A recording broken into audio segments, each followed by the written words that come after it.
সম্মানিত দর্শক, আমন্ত্রণ ইউসিবি টু দ্য পয়েন্টে। আমি তারিকুল ইসলাম মাসুম আছি আপনাদের সঙ্গে। যেখান থেকে যুক্ত হয়েছেন শুভেচ্ছা, সবাইকে ভালো আছেন সে প্রত্যাশা রেখে শুরু করছি আজকের অনুষ্ঠান। আলোচনার বিষয় কঠিন সংকটে বিশ্ব ও বাংলাদেশ। কঠিন সংকটে বিশ্ব ও বাংলাদেশ। বিশ্ব পরিস্থিতি, বাংলাদেশ পরিস্থিতি, যুদ্ধ পরিস্থিতি, স্বাভাবিক পরিস্থিতি সব নিয়ে আলোচনা হবে। আলোচনার জন্য আমাদের সাথে স্টুডিওতে উপস্থিত আছেন জনাব হাবিবুর রহমান হাবিব, বিএনপি চেয়ারপারসনের উপদেষ্টা। আপনাকে স্বাগত জানাচ্ছি। কেমন আছেন? আছি, আল্লাহ যেমন রাখছে তাতে আমি মহাখুশি। ধন্যবাদ আপনাকে। সম্মানিত দর্শক, আমাদের সাথে আরও উপস্থিত আছেন অবসরপ্রাপ্ত কর্নেল এম এ হক, সামরিক এবং রাজনীতি বিশ্লেষক। আপনাকে স্বাগত জানাচ্ছি। ধন্যবাদ। সামরিক বিশেষজ্ঞ, নিরাপত্তা বিশ্লেষক, আপনি সামরিক ব্যক্তিত্ব। আপনার কাছ থেকে জানতে চাই, এই যে ইরান ইসরায়েল যুক্তরাষ্ট্র যুদ্ধ, হামলা বলেন, যুদ্ধ বলেন, যাই বলেন, যুদ্ধ নামেই এখন পরিচিত। ফেব্রুয়ারির শেষ দিন শুরু হয়েছে, এখন প্রায় 36-37 দিনের মতো। এই যুদ্ধ বিশ্বকে কি দিয়েছে? খুব সময়োপযোগী প্রশ্নটা করেছেন, যে প্রশ্নের উত্তর এখন রাস্তাঘাটের মানুষও জানে। কি দিয়েছে বিশ্বকে? বিশ্বকে দিয়েছে ধ্বংসলীলা, বিশ্বকে উপহার দিয়েছে অশান্তি, বিশ্বকে উপহার দিয়েছে যাতনা, বেদনা। আজকে সাধারণ মানুষের কথা মানুষ ভুলে গিয়েছে, যারা দিন আনে দিন খায়, নিজে পরিশ্রম করে রাতের বেলা গামছায় বেঁধে চাল নিয়ে যায়, তাদের কথা বলার আরই বিশ্বে এখন কেউ রইল না। এক ট্রাম্প এবং আমেরিকার মতো একটা সন্ত্রাসী রাষ্ট্র ইসরায়েলের মতো অবৈধ রাষ্ট্রকে টিকিয়ে রাখার জন্য, তাকে আরও শক্তিমত্তা বাড়িয়ে দেওয়ার জন্য, তার এরিয়া আরও বড় করার জন্য, পুরো অ্যারাবিয়ান পেনিনসুলা তার হাতে তুলে দেওয়ার জন্য যে যুদ্ধটা লাগালো, তারা মিসক্যালকুলেশন করেছে, আন্ডারমাইন করেছে ইরানের মতো একটা শক্তিকে, যে ইরানের সাথে কিন্তু শুরু থেকেই 1979 সালে 1979-এ ইরানিয়ান রেভলিউশন যেটা হয়েছিল, সেই ইরানিয়ান রেভলিউশনে তৎকালীন সময়ের রাজাকে, সেই কিংশিপ ছিল, উলঙ্গ ছিল ইরানি সভ্যতা, সেই সভ্যতা থেকে আয়াতুল্লাহ খোমেনি তার ফ্রান্স থেকে বসে এমন একটা স্পিরিচুয়াল বিপ্লব ঘটিয়েছিলেন। সেই বিপ্লবে পুরো ইরানি জাতি ঐক্যবদ্ধ হয়ে এমন একটি রাষ্ট্র সৃষ্টি করেছিল যে তাদের খাবার না থাকলেও তারা দেশের জন্য ঐক্যবদ্ধ, দেশের স্বার্থের জন্য ঐক্যবদ্ধ। দেশের মানুষ এটা বুঝতে পেরেছিল যে আমেরিকা যার বন্ধু হয় তার শত্রুর প্রয়োজন নাই। এবং সেই কথাটা বলেছিলেন আয়াতুল্লাহ রুহুল্লাহ খোমেনিও, যে বিশ্ব শয়তান বলে আখ্যা দিয়েছিলেন। কেন দিয়েছিলেন? আমেরিকার দেশই ছিল সেই ইরান, আমেরিকার আধিপত্য ছিল ইরানে, আমেরিকা ইসরায়েলের আধিপত্য ছিল এই ইরানে। সেখান থেকে মুক্ত হয়েছিল। মুক্ত হওয়ার পরে আপনার যদি মনে থাকে ইতিহাস, হয়তো আপনি ছোট ছিলেন, আমিও ছোট ছিলাম, আমি তখন ইন্টারমিডিয়েটে পড়ালেখা করি, তাদের 50 জন হোস্টেস হিসাবে ছিল বা বন্দি অবস্থায় ছিল তাদের হাই কমিশনে কিংবা এম্বাসিতে।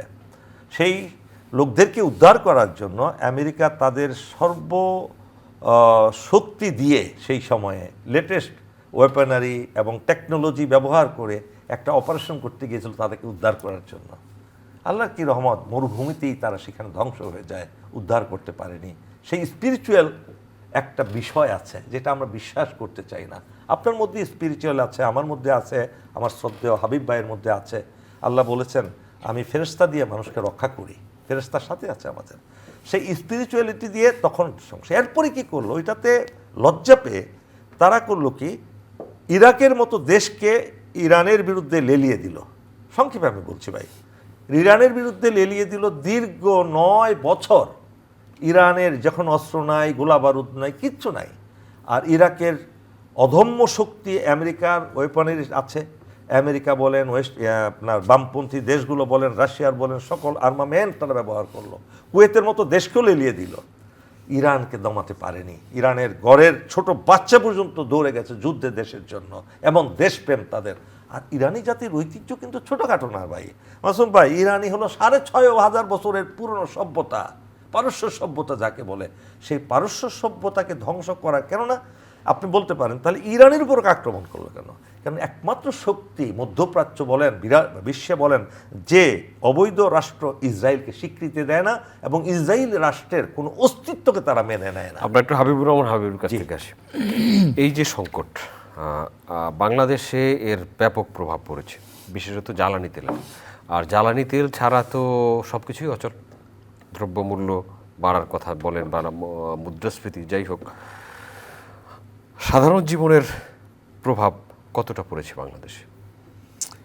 আপনাকে ধন্যবাদ। আপনার মাধ্যমে চ্যানেল আই টু দ্য পয়েন্টে সম্মানিত দর্শক শ্রোতাদেরকে আমার সশ্রদ্ধ সালাম। আমার সহ-আলোচক, আমার অত্যন্ত প্রিয় আমার ভাই কর্নেল হককে শুভেচ্ছা। সুন্দরভাবে শুরু করেছেন, আমি তার সাথে সুর মিলিয়েই বলতে চাই। ধ্বংস দেখে, মানে বিশ্ব ধ্বংস দেখছে, অসভ্যতা দেখছে, শক্তির মদমত্ততা দেখছে, তারপরে অপশক্তিকে রক্ষা করার জন্য কি উলঙ্গভাবে শক্তি থাকলেই যে সহায়তা করা যায় সেইটাও বিশ্ব দেখছে। এবং মার্কিন যুক্তরাষ্ট্র এক ইসরায়েলকে রক্ষা করতে গিয়ে সারা বিশ্বের কাছ থেকে তারা, জনগণের কাছ থেকে, হয়তো রাষ্ট্র বিভিন্ন কারণে তাদের পক্ষে থাকবে, সাধারণ জনগণ, সাধারণ পৃথিবীর মানুষ ট্রাম্পকে ঘৃণা করছে। তার আমেরিকার লোকজন পর্যন্ত ট্রাম্পকে ঘৃণা করছে। এইটাই হলো আমরা দেখতে পাচ্ছি, এটাই হলো এই বর্তমান যুদ্ধ থেকে আমাদের প্রাপ্তি। আর তেলের যে ব্যাপারটা, এক তেলের কারণে সব কিছুতে অস্থিরতা।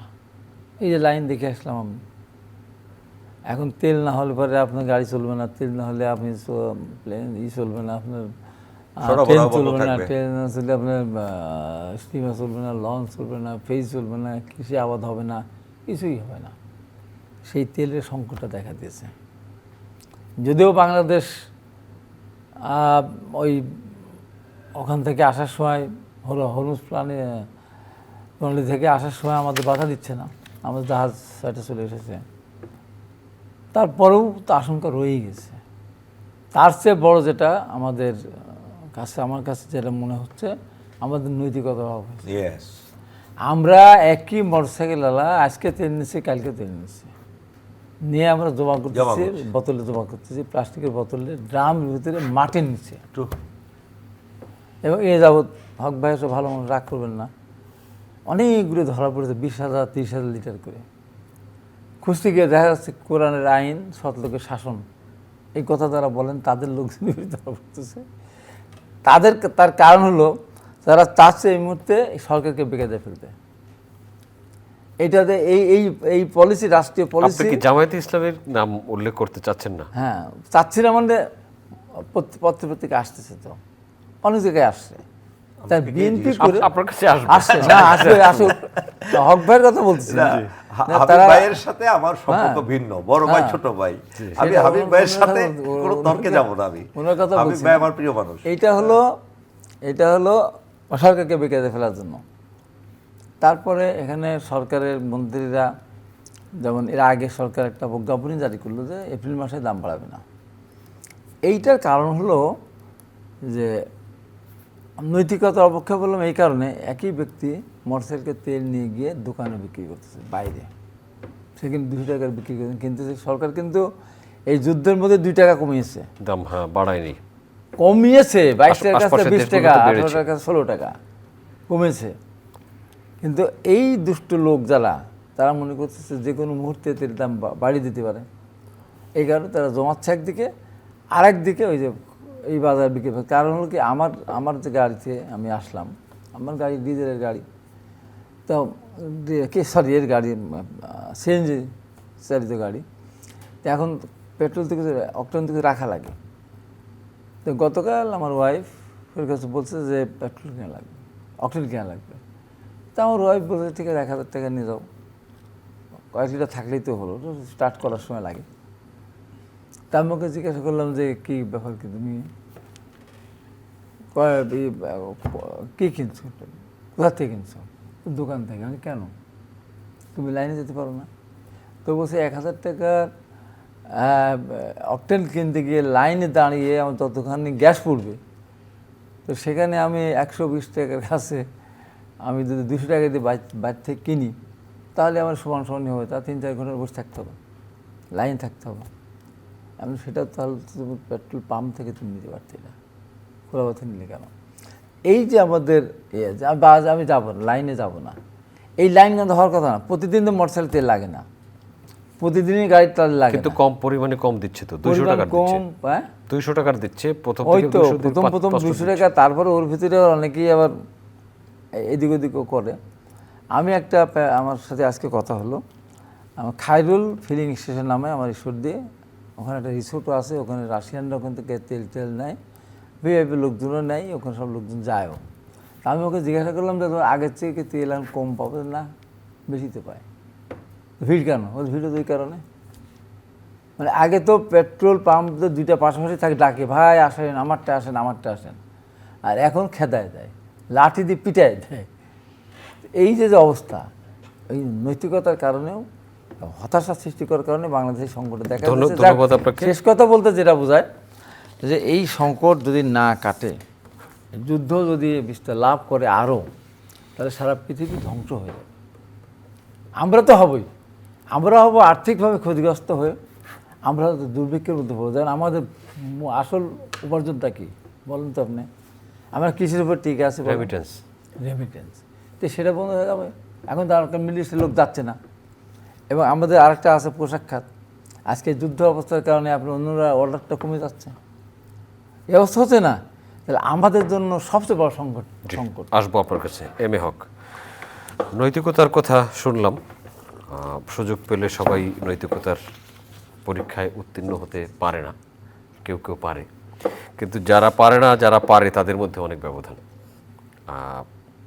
আমরা আজকের খবর কাগজে দেখলাম যে যুদ্ধ বন্ধের রূপরেখা পেয়েছে ইরান এবং যুক্তরাষ্ট্র, সম্ভবত পাকিস্তানের পক্ষ থেকে দেওয়া হয়েছে, কিন্তু রয়টার্স এই নিউজটি করেছে, পাকিস্তানের কোনো কর্তৃপক্ষের উদ্ধৃতি নাই। কিছু যুদ্ধবিরতির সাময়িক প্রস্তাব আছে, এরপরে হয়তো পরে আরও চুক্তি হবে, এরকম কিছু আছে। পাকিস্তানের পক্ষ থেকে উদ্যোগ নেওয়া হয়েছিল এর আগেও, কিন্তু সফল হয়নি। আসলে বিশ্বের অন্য যেসব দেশ আছে তারা কি বলছে বা কি করছে বা যুদ্ধে বন্ধের চেষ্টা? সবচেয়ে ভালো ডেভেলপমেন্ট হলো ম্যাক্রো, ফ্রান্সের যে প্রেসিডেন্ট, উনি দক্ষিণ কোরিয়া ভিজিট করছেন। গতকাল উনি বলেছেন যে আমেরিকা এবং চীন, আমেরিকার মাপে এখন চীনও সেই একই শক্তি অর্জন করেছে। এদের বলয় থেকে আসলে আমেরিকাকে বলছেন উনি, মিন করছেন, কিন্তু ব্যালেন্স রাখার জন্য চীনের নামটাও রেখেছেন, যে এই অপশক্তি থেকে বিশ্বকে বাঁচতে হবে, তাদের কর্তৃত্ব থেকে ছোট রাষ্ট্রগুলোকে বাঁচতে হবে। ম্যাক্রোর মতো তারও তো পারমাণবিক বোমার অধিকারী। আপনি আরেকটা লক্ষণীয় বিষয় আপনি দেখবেন, নিরাপত্তা পরিষদের সদস্য, হ্যাঁ নিরাপত্তা পরিষদের সদস্য আপনার এই হরমুজ প্রণালীতে দখল করার জন্য, হরমুজ প্রণালী দখল করার জন্য একটা প্রস্তাব এনেছিল। প্রথমেই ভেটো দিল চীন এবং রাশিয়া, একই সাথে এখানে ফ্রান্সও ভেটো দিয়ে দিল, অর্থাৎ 5টি স্থায়ী সদস্য রাষ্ট্র নিরাপত্তা পরিষদের, 5টার মধ্যে 3টাই আমেরিকার বিরুদ্ধে। এগুলো ভালো ডেভেলপমেন্ট। কিন্তু আবার আপনি লক্ষ্য করবেন আমেরিকার পক্ষে একমাত্র ইসরায়েল ছাড়া আর কোনো রাষ্ট্র কিন্তু এই পাশে নাই। হ্যাঁ, ইউক্রেন একটি করছে। দেখেন, মধ্যপ্রাচ্যের রাষ্ট্রগুলোকে আমি কোনো রাষ্ট্র বলি না, এদেরকে আমি রাষ্ট্র হিসেবে তাদের দখলে তো ভূখণ্ড আছে। পারেন, এদের তো আসলে আদর্শহীন একটা, যদিও বলে মুসলিম বিশ্ব, আমি তাদের মুসলিম বিশ্ব বলি না, আরব বিশ্ব বলতে পারেন। একমাত্র তাদের এখানে আল্লাহ রাব্বুল আলামিন যে দিয়েছিলেন, রিসোর্স দিয়েছিলেন, বিশ্বকে তারা পরিচালনা করতে পারতো, সেই ধরনের শক্তিটাকে তারা খারাপ জায়গায় ব্যবহার করছে। সেই শক্তিটাকে তাদের নিজস্ব শক্তি বৃদ্ধি না করে আরেকজনের ঘাড়ে বন্দুক রেখে তারা বাঁচতে চায়, অর্থাৎ পাহারাদার রেখেছে আমেরিকাকে তাদেরকে বাঁচানোর জন্য। এখন ইরানের তো অধিকার আছে, তাদের দেশে ঘাঁটি করলা, তাদের দেশে ক্যান্টনমেন্ট বানাইলা, ক্যান্টনমেন্ট থেকে আমার দেশে আক্রমণ করবে, আমিও তো ক্যান্টনমেন্টে আক্রমণ করার অধিকার রাখি। সেই আক্রমণের প্রতিশ্রুতিতে কি হলো, যে ভাই যে বললেন আজকে রেমিট্যান্স, সেখান থেকে আমাদের দেশের অনেক লোক চলে আসবে, এবং এখন যারা আছে গৃহবন্দী কয়েকজন মারাও গেছে। এই যে একটা বিশ্ব পরিস্থিতি, একটা পাগলের জন্য, একটা দেশকে বাঁচানোর জন্য কোনোভাবেই গ্রহণীয় না। এখন একটা কথায় আসি যে আমাদের দেশের জ্বালানি, আসলে জ্বালানির সংকট নাই। আমি যেটা দেখলাম এই যে সুবর্ণচরের ওইদিকে ইউএনও বের হয়েছে চেক করার জন্য, ওই গাড়ি যেখানে পেট্রোল পাম্পগুলোতে সব গাড়ি এবং হুন্ডা চেক করে দেখে সবগুলোরই আছে, তেল আছে, হয়তো একটু খালি আছে, এইটা ভরার জন্যই তারা এই কাজগুলো করছে। আর ভাই যেটা বললেন নৈতিকভাবে তো আসলে পুরো জাতি আমরা নৈতিকতার যে ব্যাপারটা এইটাতে আমরা জিরো হয়ে গেছি। যেমন একটা জিনিস আমি খুব জোর দিয়ে বলি মাসুম ভাই, সেটা হলো অনৈতিকভাবে, অন্যায্যভাবে, অন্যায়ভাবে, প্রতারণার মাধ্যমে আপনি যা কিছুই অর্জন করেন না কেন, সেটা ক্ষমতা হোক, অর্থ হোক কিংবা অন্য যে কোনো প্রাপ্তি, এটা কিন্তু টেকসই হয় না, এটা শান্তি দেবে না আপনাকে। আপনি অন্যায়ভাবে যেটাই করবেন সেটার প্রতিফল হয়তো সাময়িক কিছুক্ষণের জন্য আপনি আরামায়েশ করবেন, খুব আনন্দে থাকবেন, দামি গাড়ি বাড়ি নিয়ে ঘুরবেন, কিন্তু in the long run it doesn't give. আপনি ক্ষমতা অর্জন করেন। আপনি দেখেন বাংলাদেশের ইতিহাস যদি একেবারে সংক্ষেপে আমি বলি, শেখ মুজিবুর রহমান আকাশচুম্বী উচ্চতার একজন টাওয়ারিং পার্সোনালিটি। আমি 7ই মার্চের বক্তব্যে আমি গিয়েছিলাম, এই বাচ্চা হয়েও এত পপুলার একজন লোক ক্ষমতা যখন পেয়ে গেলেন পাগল হয়ে গেলেন। ক্ষমতার সেই ভারটা উনি সহ্য করতে পারলেন না, গণতন্ত্রের জন্য সারা জীবন যুদ্ধ করলেন, সাম্য ন্যায় বিচার মানবিক মর্যাদা এগুলো রাখতে পারলেন না, খুনাখুনি মারামারি কাটাকাটি করে তার জনপ্রিয়তা শূন্যের কোঠায় চলে গেল, সে পরিবার সপরিবারে নিহত হলো এবং তার জানাজা পড়ানোর মতো লোক খুঁজে পাওয়া গেল না, ইন্নালিল্লাহ পড়ার লোক গেল। আমাদের চোখের সামনে কিন্তু দেখা যে 50 বছরের কেরিয়ার মাত্র 3.5 বছরে ধ্বংস হয়ে গেল। এটি কি জন্য? রক্তাক্ত অবস্থায় কোনো কিছু ভালো না পৃথিবীতে। তারপরে আসেন জেনারেল এরশাদ 9 বছর টিকতে পারে নাই, তাকে একদম খুব খারাপভাবে যেতে হয়েছে। আমি যদি বিএনপির কথাও বলি, বিএনপির আমাদের সদ্য শহীদ রাষ্ট্রপতি জিয়াউর রহমান তো আমার একটা মেন্টর, আমি বলবো আমার এরকম নেতা পৃথিবীতে জন্ম হয় না। একইভাবে বেগম খালেদা জিয়া, এই দুজন ছাড়া আপনি যখন ক্ষমতায় ছিলেন বিএনপির, ম্যাডাম খালেদা জিয়াও বলেছে যে আমাদেরকে কেন্দ্র করে আপনার হাজার হাজার কোটি টাকা কামাইতেছেন। 4 বার তো দুর্নীতির খাতায় নাম লেখানো হয়েছে বাংলাদেশের 91 সালে ক্ষমতা আসার পরে, মনে আছে? সেই সময়ে শত শত কোটি হাজার হাজার কোটি টাকা অর্জন করেছে এমপিরা মন্ত্রীরা, সেই টাকা দিয়ে তো এখন ইলেকশনও করে তারা। এই যে অন্যায়ভাবে করেছিল, প্রস্থানটা কিন্তু ভালো হয় নাই। আবার একইভাবে 2001 সালে ক্ষমতায় এসেও কিন্তু প্রস্থানটা ভালো হলো না। কেন? একটা কারণে, একজন বিচারপতিকে 6 বছর মেয়াদ বাড়ায় দিলেন, তাকে তত্ত্বাবধায়ক সরকারের প্রধান বানানোর জন্য। এটা তো নৈতিকতা হইল না। এই নৈতিকতা না থাকার কারণে প্রস্থানটাও ভালো হয় না। সর্বশেষ এই যে আমাদের চোখের সামনে 17 বছর দেখলেন, তো দেখলেন কি দল বল সহ পালিয়ে গেল। এটা হলো এই অনৈতিকতা। ভাই যে নৈতিকতার কথাটা বললেন না, এই নৈতিকতার অভাবেই আমাদের মতো দেশগুলো সাধারণ লোকজন শান্তি পায় না। আজকে ক্যামেরাম্যান 10 বছর আগে যে ক্যামেরাম্যান ছিল সেই ক্যামেরাম্যানই আছে, তার কোনো উন্নতি হচ্ছে? সে কি একটা ঢাকায় কিংবা কোনো একটা বাড়ি করতে পারছে? পারে না। আজকে শেষ করে দেই, আপনি বলেন পার্লামেন্টে খালি এই জুলাই সনদ নিয়ে কথা বলতেছেন। আরে ভাই, এটা যদি অ্যাকসেপ্ট করেন বিএনপির লসটা কোথায়? বিএনপির তো লাভ ছাড়া লস নাই। সাধারণ লোকের কথা বলার কেউ নাই। আজকে আপনি রাস্তা থেকে উঠিয়ে দিচ্ছেন, ফুটপাতের দোকানদার উঠিয়ে দিয়েছেন। আরে ভাই, দোকানদার কারা? দিন আনে দিন খাওয়া লোকের, তাদেরকে উচ্ছেদ করে, তাদের কাছ থেকে যখন চাঁদা নিয়েছেন কয়েকদিন আগে, তখন তো উচ্ছেদ করেন নাই, এখন উচ্ছেদ করে দিচ্ছেন। এখানে রিক্সাওয়ালা খাবে কোথায়? রিক্সাওয়ালা 50 টাকা দিয়ে ভাত খাইতো সেখানে, এখন উঠাই দিচ্ছেন, তারা খাওয়ার জায়গা নাই। বস্তির লোকেরা এখন না খায় মরতেছে। এই যে আমি আমার একমত, আমার শ্রদ্ধেয় ভাই, আমার আন্দোলনের সময় সাথী আমরা ছিলাম। এই যে নৈতিকতার কথাটা বলেছেন, এই নৈতিকতার রোগে পুরো দেশ আক্রান্ত আমাদের। ধন্যবাদ। আসবো আপনার কাছে। জনাব হাবিবুর রহমান হাবিব, অনেকগুলো কথা তিনি বললেন যে ভার সামলানোর একটা ব্যাপার আছে, নৈতিকতার কথা আপনি শুরু করেছিলেন। এখন কিছু মানুষকে ফুটপাত থেকে তুলে দেওয়া হয়েছে, তাদের পক্ষে কথা বলছেন কেউ কেউ, আর তাদের বিপক্ষে কথা হলো যে ফুটপাত তো ফুটপাত মানুষের চলাচলের জন্য, কিন্তু এই মানুষগুলোর তো রুটি রুজি, তাদের ব্যবস্থা তো সরকারকে করতে হবে। কি করছে না? এখানে যখন আজকে ফুটপাতে যখন উঠিয়ে দেওয়া হচ্ছে, তখন যারা আজকে প্রতিবাদ করতেছে তারা কিন্তু 2 দিন আগে বলেছে যে বিএনপি এদের কাছে চাঁদা নেয়। তাহলে এখন ফুটপাত উঠিয়ে দিলে তো চাঁদা নিতে পারতেছে না। ফুটপাত না থাকে, মানে না থাকে, দোকান যদি না থাকে তাহলে চাঁদা নিতে থাকছে না, কিন্তু এদের রুটি রুজি। খুশি হওয়ার তো কথা, তাতে প্রতিবাদ করার কথা না।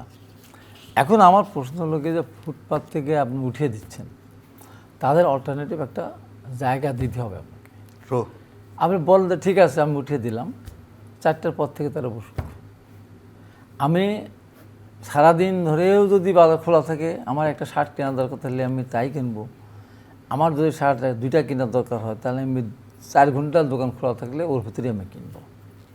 অতএব তাদেরকে এই সময়টা, যেমন অফিস 4টা পর্যন্ত, ধরেন সাশ্রয়ী এই তেল বাঁচানোর জন্য তো না, মানে এসি খরচ যেন কম হয়, লাইট যেন না দিতে হয়, এগুলো অফিস 9টা থেকে 4টা করেছে, 5টা থেকে 1 ঘন্টা কমে নিয়ে আসছে। তো এখানে ফুটপাত ওঠানোর সময় কিন্তু একটা কথা আমার ঠিক আপনার মনে আছে কিনা যায় না, কথা এরকম একটা যে ঠিক আছে তাদেরকে উঠিয়ে দিলাম, কিন্তু সান্ধ্যকালীন হোক তারা এখন বসবে, তাহলে কিন্তু এই সমস্যাটা হতো না।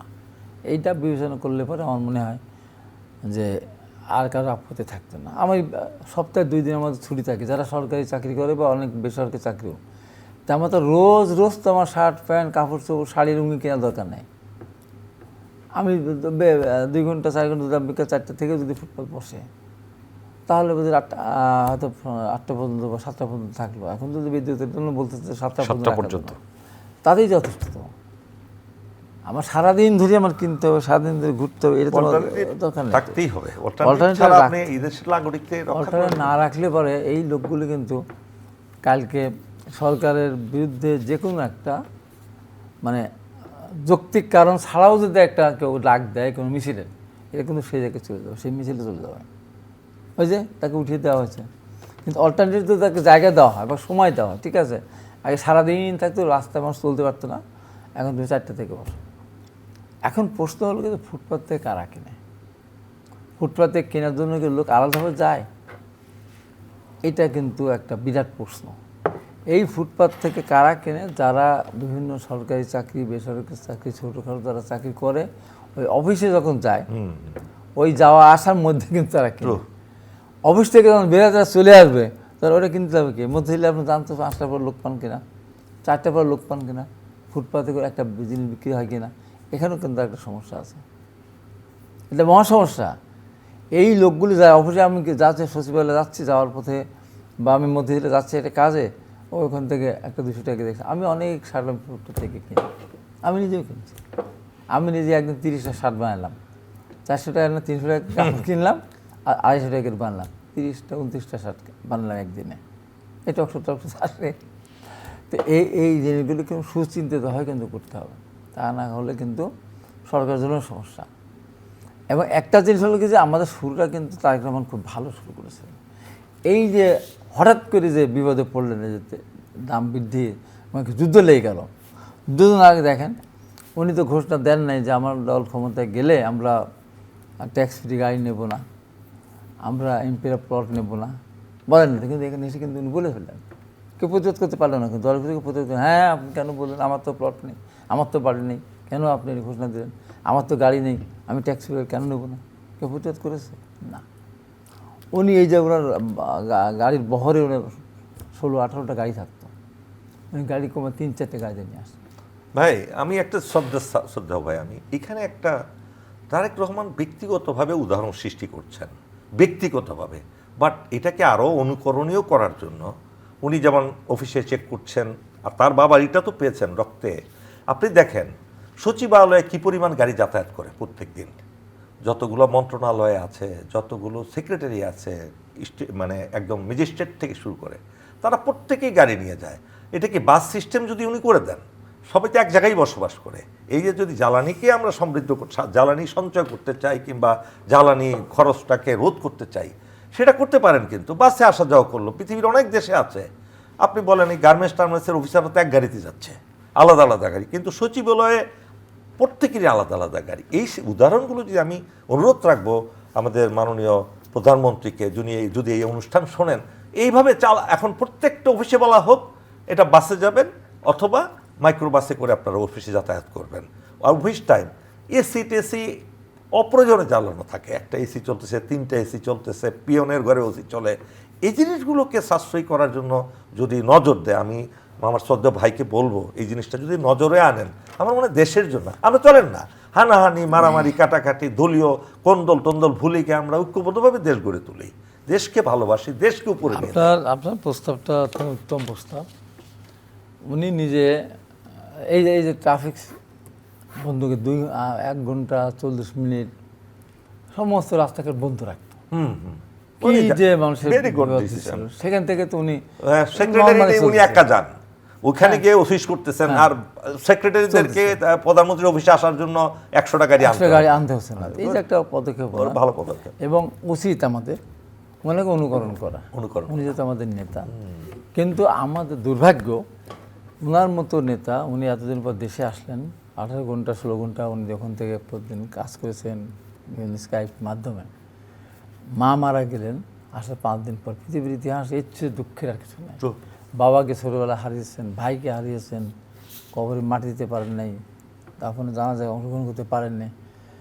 মা আসলেন দেশে, মার সাথে বসে, মা আপনি কেমন আছেন, মাথা হাত দিয়ে, বাবা আমি ভালো আছি, তুমি ভালো আছো, এই কথাটা শোনার সৌভাগ্য হলো না। খাবার টেবিলে বসে মাস্টার আম্মা আমি তো অনেক বছর দেশে ছিলাম না, দেশটা কীভাবে চলবে একটা আমরা আলোচনা করি, এই সুযোগও পান নাই। True. কবরের মাটি শুকালো না, আমাদের ডাকলেন উনি, বিএনপি যারা প্রার্থী ছিলাম আমরা, ডেকে বললেন যে আপনারা সবাই যোগ্য কম বেশি, এর ভিতরে তো সবাইকে দিতে পারবো না, একজন করে দেবো, আমরা বাদ বাকিরা আপনারা ইলেকশন করবেন। দেশের এই পরিস্থিতিতে আমরা মুনাফিক, বিশ্বাসঘাতক, বেঈমান আমরা কথা দিয়ে গেলাম, তার ভিতরে আমাদের 70-80 জন মতো দাঁড়িয়ে গেল। আমারও কোনো এক বেঈমান বিশ্বাসঘাতক, একটা খুনি মার্ডারার তাদের নৈতিকতা কোথায় গেছে দেখেন। কোথায় গেছে দেখেন। ওখানে এক্স এমপি যে এমপি হয়েছিল এবার, এখন কেন্দ্রীয় সদস্য, সেও স্বতন্ত্র দাঁড়িয়ে গেল। লাস্ট পর্যন্ত সে ভোট করলো, সে ওই স্বতন্ত্র প্রার্থীকেও ভোট দিল না, দিয়ে অপোজিটে তার সাথে করে নিয়ে, এই যে অনৈতিকতা, মানে এতটুকু তার প্রতি আমাদের এইটা থাকে, ওনার মনে কষ্ট লাগে নাই। আমরা যদি অনুকরণ করি ওনাকে, তাহলে পরে দেশটা সামনের দিকে এগিয়ে যাবে, সেই চেষ্টা কিন্তু করতেছেন। এখন কথা আমরা হচ্ছে, অনুষ্ঠানের একদিন সব হবে শেষ না। দিকে চলে এসেছি। আপনার এই কথাটার সাথে আমিও খুব একমত। যেমন ধরেন অনেক জয়েন্ট ডিস্ট্রিক্ট জাজ বা এই লেভেলে যারা আছে তারা কিন্তু এক গাড়িতে যায়, আলাদা আলাদা গাড়িতে না যাচ্ছে না। আচ্ছা, এরকম আপনার দেখেন সচিবালয় দেখেন যে জায়গাগুলোতে অনেকেই বসবাস করে, তারা হাইজে যেতে পারে, মাইক্রোবাসে তারা যেতে পারে, বলতে পারে এই ক্রাইসিস পিরিয়ডটা আপনারা গাড়িতে থেকে থাকে, আছে না অনেক অনর্থক গাড়ি কিছু আছে আর কি, তো যেতে পারে, তাহলে একটা সাশ্রয় একটা মোট কথা একটা যদি শ্রদ্ধা ভাই, সাবিব ভাই, একটা জাতির প্রতি একটা দিক নির্দেশনা যদি দেয়, মোটিভেশনাল স্পিচ, মোটিভেশনাল কথা, এবং প্রত্যেকটা মন্ত্রণালয়ে যদি এই মোটিভেশনটা হয়, চলেন না আমরা সবাই মিলে, দেশ টিকলে আমি টিকবো, দেশ না থাকলে আমি থাকবো না, দেশের প্রতি ভালোবাসা। আপনাদেরকে অসংখ্য ধন্যবাদ। আমি হাবিবুর রহমান একটা শেষ করে দিই। আপনি নীতি বললেন না, আমি যে উদাহরণটা দিলাম এই নির্বাচনের কথা, আপনি একটা কমপ্লেন করলেন, আর আমি একজন ডিস্ট্রিক্ট জাজ এবং জয়েন্ট ডিস্ট্রিক্ট জাজ, তাদের একটা বোন আমেরিকা থেকে, একটা ঢাকা থাকে, জয়েন্ট ডিস্ট্রিক্ট জাজ আমাকে ভক্ত বলে, ভাই এই 2টা ভোট কিন্তু আপনাকে দিয়ে দিতে পারে, খবরদার, ভোটের জন্য আমি আন্দোলন করেছি, স্বচ্ছ ভোটের জন্য, নিরপেক্ষ ভোটের জন্য, আমি আর ভোট আমি হারিয়ে জিতে আমাকে কেউ ফলস ভোট দিবে, এটা আমি নেব। ধন্যবাদ হাবিবুর রহমান হাবিব, ধন্যবাদ অবসরপ্রাপ্ত কর্নেল এম এ হক। সম্মানিত দর্শক, এতক্ষণ আমাদের সাথে থাকার জন্য কৃতজ্ঞতা। আগামী অনুষ্ঠান দেখার আমন্ত্রণ রইল, দেখা হতে পারে সেই অনুষ্ঠানে। ভালো থাকবেন সবাই, আপনাদের সবার জন্য অনেক অনেক শুভকামনা।